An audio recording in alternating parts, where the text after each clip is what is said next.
Did you hear about the new legislation that they enacted a couple of weeks back?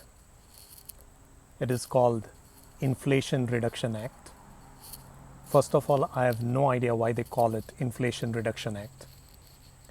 Our US economy is bringing in approximately $4 trillion a year, and currently we are spending around $5.3 trillion a year. So we are in a deficit of $1.3 trillion per year, and that is what is creating the inflation to rise so much.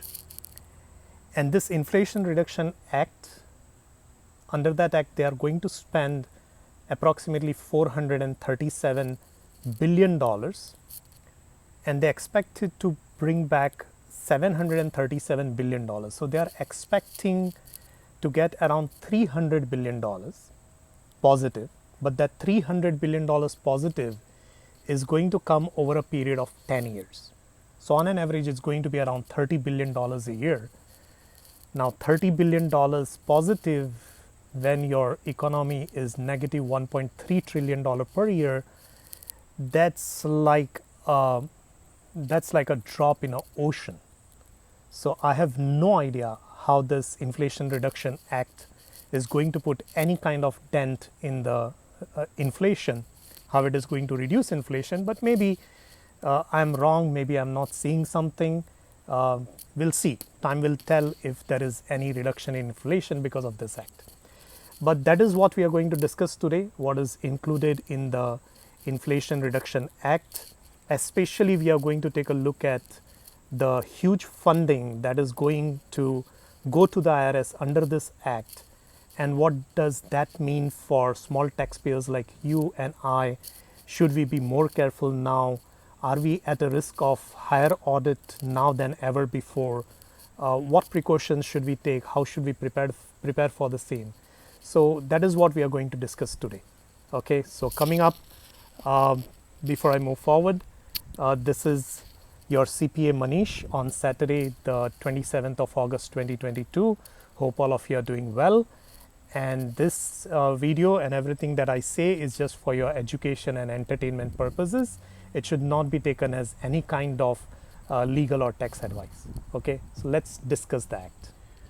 Now, in interest of simplifying the act for our understanding, I'm going to take up this act in 5 different sections, and the remaining 4 sections I'm going to brush through a little bit quickly because I want to spend more time on the IRS funding, which is going to affect you and I more compared to any other aspect. So let us discuss the 5 dimensions under this Inflation Reduction Act. The first that they are going to do is for large corporations. For large corporations, they have 2 regulations in the act. One is they are going to charge a 15% minimum tax on large corporations making more than $1 billion a year. So this is for large corporations making more than $1 billion, they will have to pay 15% minimum tax. The second thing for large corporations is if the large corporations are going to do stock buyback, they will have to pay 1% excise tax. So that is again for large corporations. The second dimension is in terms of reducing overall medical and healthcare expense for the country. A couple of things there. Number one, going forward, Medicare and the government is going to negotiate prices for expensive medicine directly with the pharmaceuticals. So there is a provision in the act where Medicare and the government would directly negotiate prices for very expensive drugs directly with the pharmaceuticals. And secondly, the ACA has been extended for another 3 years. ACA is the Obamacare under which people used to get subsidies for insurance premium. So whoever falls in that category and used to get subsidies for health insurance premium will continue to get those subsidies for next 3 years. So that has been extended. So that's the second category on the healthcare side. The third is for clean energy. Under clean energy, any big investments, large corporations putting investments towards clean energy is going to get a lot of credits. And we as individuals will also get 30% credit if we are spending money in any energy efficient clean energy equipments in our home, like solar panels, or if we are putting in heat pumps, we are putting in geothermal in our homes. Whatever we spend, there are limits as to how much you can spend. There are limits as to up to the income limitations also who will get this credit, but there is a 30% credit for people installing new energy efficient equipment in their homes. So that is with regards to clean energy. And the fourth big dimension, the fourth big category is electric vehicle. Under electric vehicle, whoever buys new electric vehicle will now get a credit of $7,500. And from next year onwards, from 2023 onwards, even for a used electric vehicle, you could get a credit of up to $4,000. So there is a credit for electric vehicle.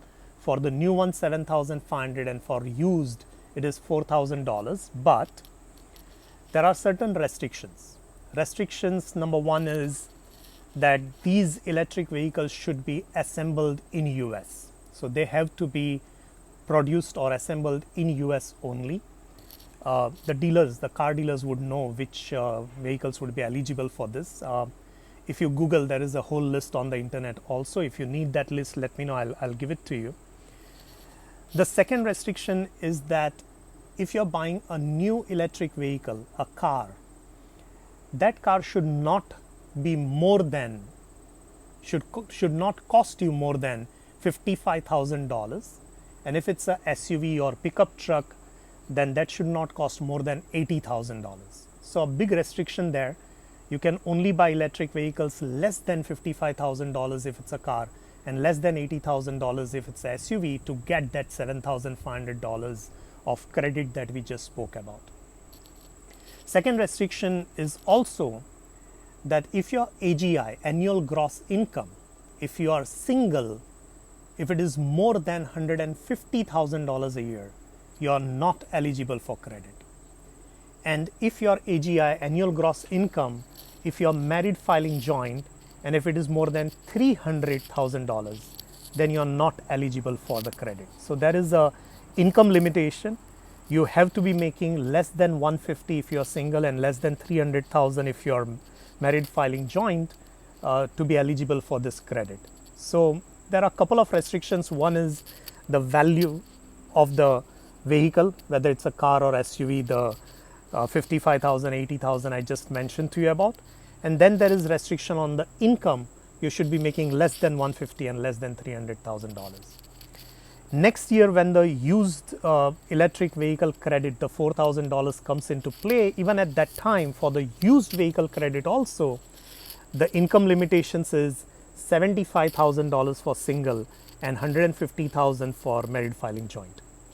So the electric vehicle credit was exciting, but when I saw these restrictions, I'm happy but not as excited, because most of the people are either buying electric vehicle expensive than the dollar amounts I just mentioned, or they are in a higher income group. So there are a lot of restrictions on that side. Okay, and now let's discuss the big elephant in the room, that is funding to the IRS. So let's discuss that. So under the Inflation Reduction Act, the IRS did get an additional funding of $80 billion over a period of next 10 years. So, and the way IRS was able to get this $80 billion is by promising to the Congress that we will be able to collect $204 billion out of this investment of $80 billion over a period of next 10 years. So the question is, would the audits by the IRS rise? And the answer is yes. The audit by the IRS is definitely going up now. They have promised they will collect $204 billion out of enforcement. They have also allocated 50% of the $80 billion to enforcement. They are going to now hire 87,000 new IRS agents with the help of this additional funding. Now, IRS already has 80,000 agents, and now they are hiring 87,000 agents.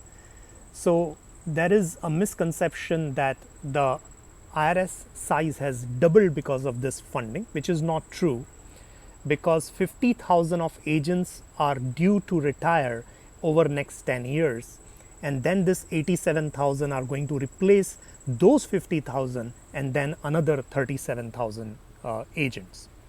So yes, the size is growing. Yes, the enforcement is going to increase. Yes, their target is to collect more out of enforcement, and that's why the audit is definitely going to go high. How much does that audit going? How is that audit going to affect us? Would it affect me or not? How do I prepare for that? So let's discuss that part. Number one, when these news have come out, one thing for sure what is going to happen is you guys are going to get lot of fraudulent calls and lot of fraudulent emails representing the calls as if they are calling from the IRS, representing the emails as if they are from the IRS. But please do not respond to that calls. Don't give any sensitive classified information of yours over the call to anybody. Don't get into the trap of making any payments over the call. If you see an email from IRS, it is definitely a fraudulent, it is definitely a phishing email. Don't open any links given in that email. IRS would never contact you by phone or by email, period. And these activities, fraudulent activities, are going to rise because now people are more scared about the audit. They are more concerned about the expanded role that the IRS is going to play, and people are going to fall trap to this. So number one, you will definitely get more calls and emails. Do not respond to those calls and those emails. Okay, if you get any of that sort, call us, call your CPAs and let them handle. If you want to call them back, never call them back on the numbers that they leave in your voicemail. You always call them back at 1-800-829-1040. Call the IRS directly. Whoever picks up the call will know your status and will speak to you and give you an update about it. But don't fall trap to the calls and emails that they send. Okay, so that's number one.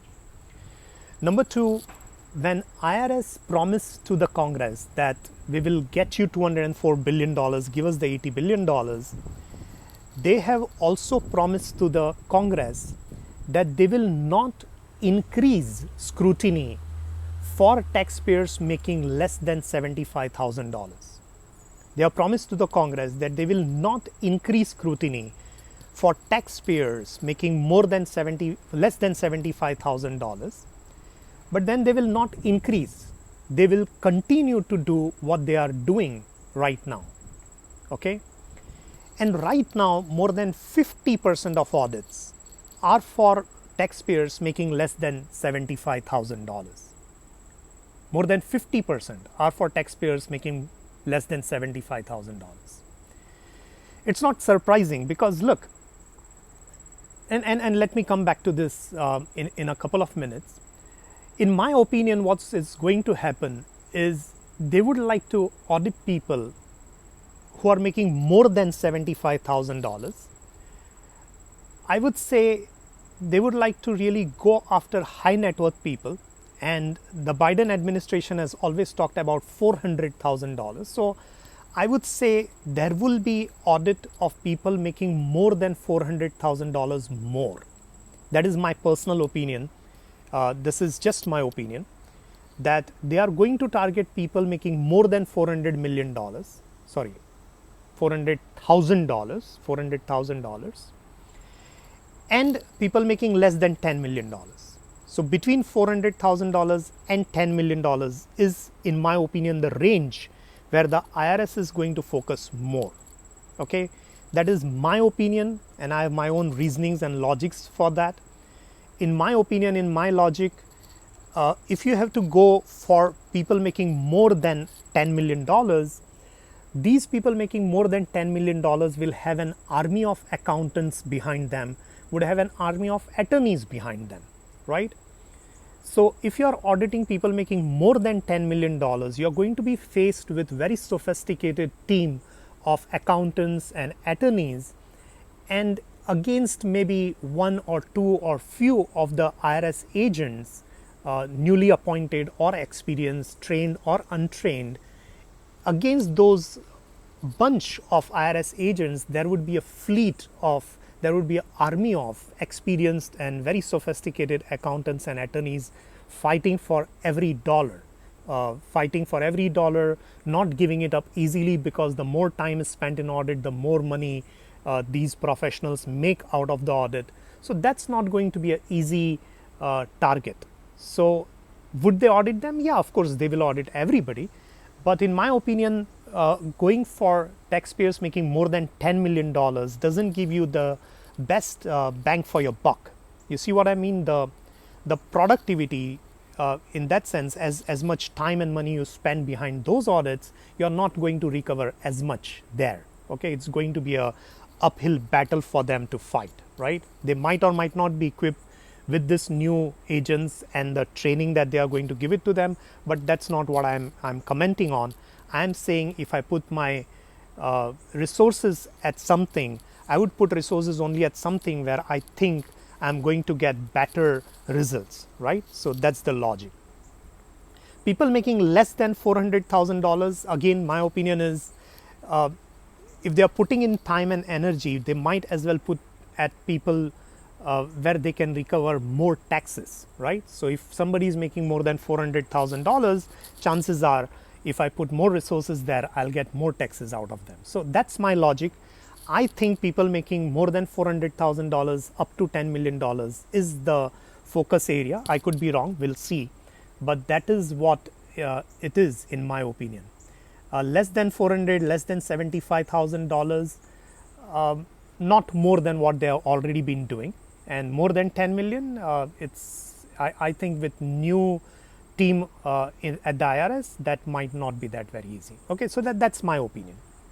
Now, what should you be careful about with this audit? So number one, now that IRS has got the funding and the tax year 2019 is still under statute of limitations, is still open, because 2019 tax returns are filed in 2020, and then from 2020, 21, 22, 23, there are 3 years within which those tax returns could be audited. So in my opinion, IRS is going to first start looking at 2019 and take it from there, and slowly from 2019, 2020, 21, that is how they will move their audit forward. So if you think that, look, IRS has just got the funding, so whatever is gone, I don't need to worry about the past years, I only have to be careful going forward. I don't think so. I think from 2019 onwards, they are going to take a look at everything again and see if there are any chances of auditing anybody. So that's my opinion. They are also going to look, again, these are all my opinions, okay? Again, I think they are also going to look more at PPP loans. They are also going to look more at ERTC credit applications. They are also going to take a look more at payroll taxes. They are also going to take a look more at classification between an employee and a 1099, an employee and an independent contractor. These are low-hanging fruits. These are low-hanging fruits. Payroll taxes, PPP, ERTC, if you have filed quarterly payroll taxes or not, if you have filed the W2s, W3s, if you are classifying your employees properly. These are low-hanging fruits in the sense it's easy to catch, number one. Number two, the employee's testimony is going to help them, right? Number three, It's easy to train new agents for these kind of taxes and these kind of audits. So that is my reasoning behind it. I think payroll audits are going to increase. Of course, PPP and ERTC is also going to get a lot of scrutiny here. One more thing you have to be careful about is tax basis. Tax basis, especially if your business is reporting a loss.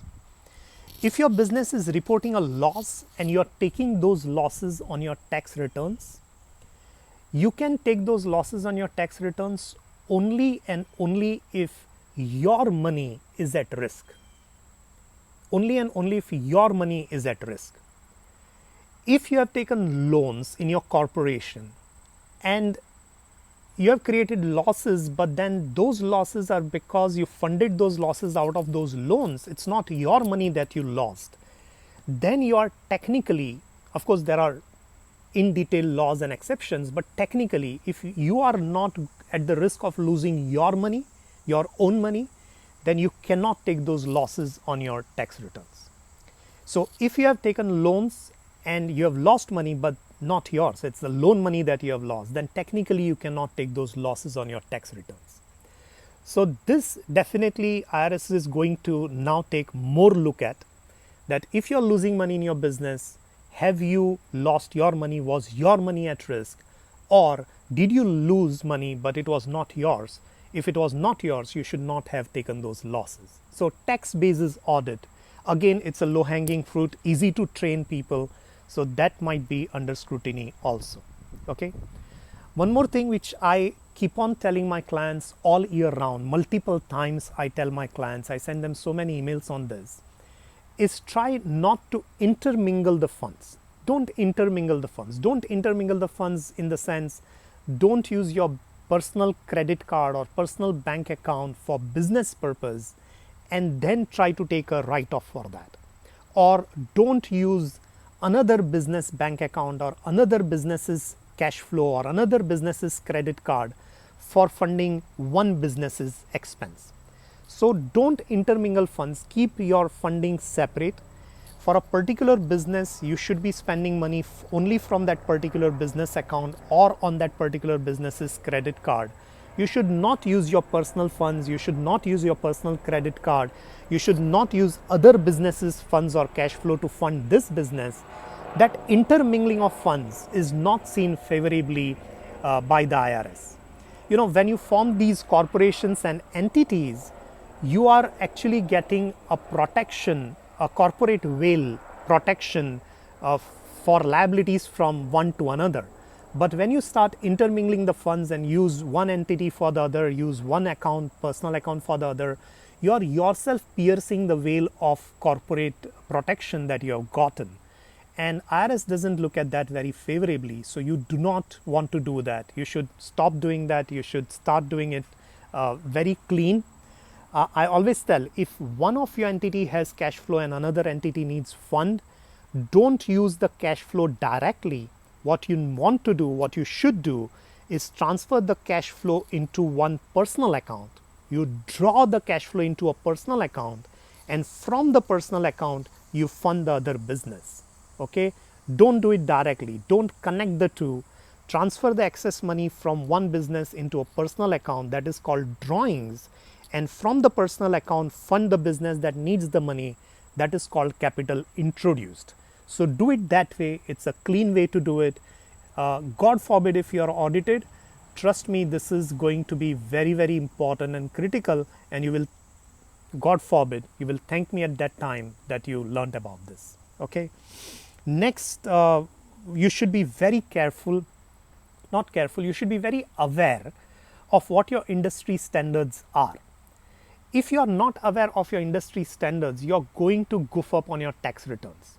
You would take deductions which nobody else in your industry is taking. Your percentages would be completely off. The computer is going to throw off your tax return out of the norm, and then you are definitely going to be getting getting a letter from the IRS, and you could be audited. So you should be knowing your industry standards. You should be knowing what a standard deduction should be, whether it's in terms of automobile expenses, whether it's in terms of meals and travels, whether it's in terms of medical supplies, office supplies, donations and charity, dues and subscriptions, billing expense. You should be aware of your industry standards. Of course, if your CPA is from a particular industry, specializing in a particular industry, that definitely helps. Your CPA should be able to come back to you and tell you when you're crossing those limits. But everybody else, you should be aware of your industry standards and be very mindful not to cross those standards.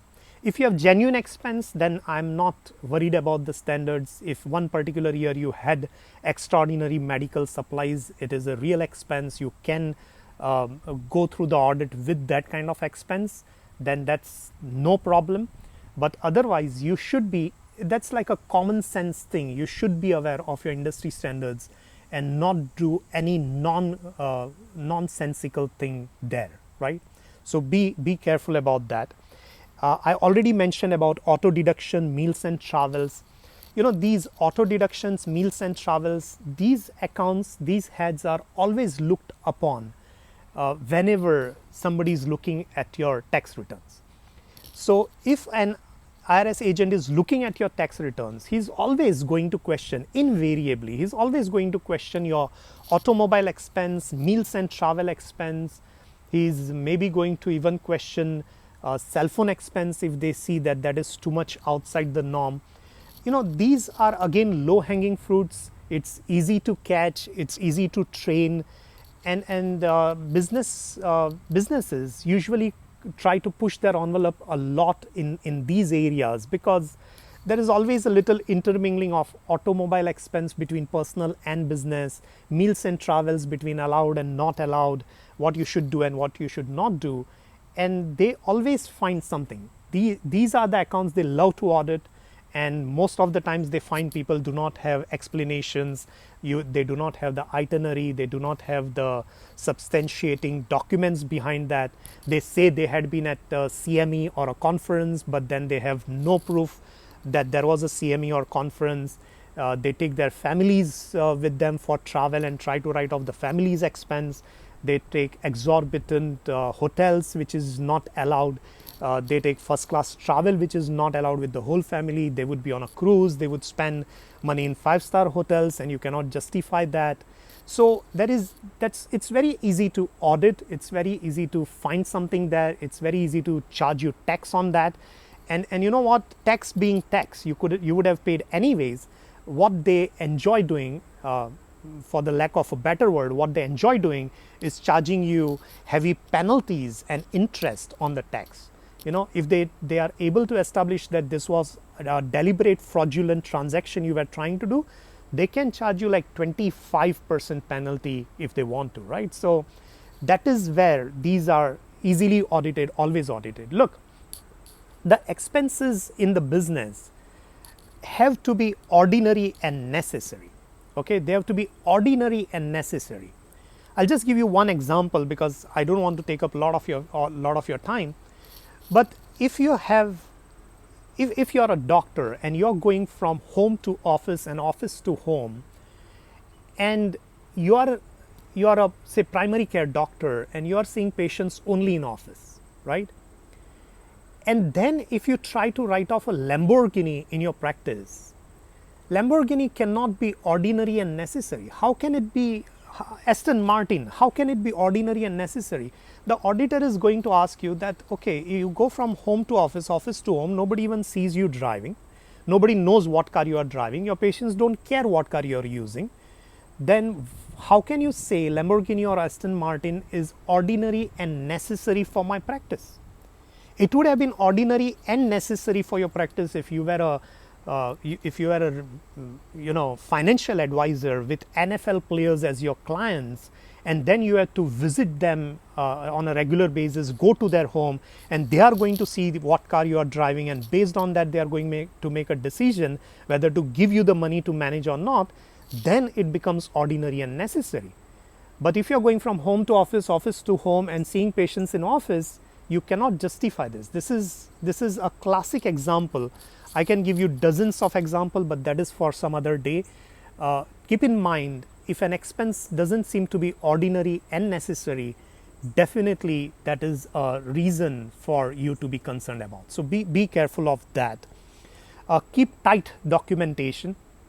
As much as possible, keep the receipts with you. Try to scan the receipts and keep it in an electronic format, so that even if you lose the receipts or after number of years, if the receipts are not legible, you're fine, right? What I do is, as soon as I get a receipt, I click it on my phone. It is saved on my phone. It automatically uploads to my backup. I have a backup in Dropbox. I could have backup anywhere in iCloud or somewhere, but all the receipts go there automatically. So it is always there with me, because God forbid, in case of audits, you would need receipts. You will need documentation for almost past 5 to 7 years, right? So the best way to hold these documentation is to scan it or click a picture and save it in an electronic format. Okay, don't want to take a lot of your time. Last point, make sure that you are issuing 1099s to independent contractors every year. Any individual or any LLC that is giving you, and I have a separate video on whom to issue 1099. I guess you want to watch that video for more details. But any individual giving you service, providing you services for your business for more than $600 in a year, you have to issue them 1099s at the end of the year. In the month of January, you have to issue for the previous year. Okay, make sure you are issuing 1099s. It is very important. Again, God forbid, in case of audit, they might take a look at this. Okay, I hope this video helps. It was a big one, I know, but I hope there was a lot of useful information.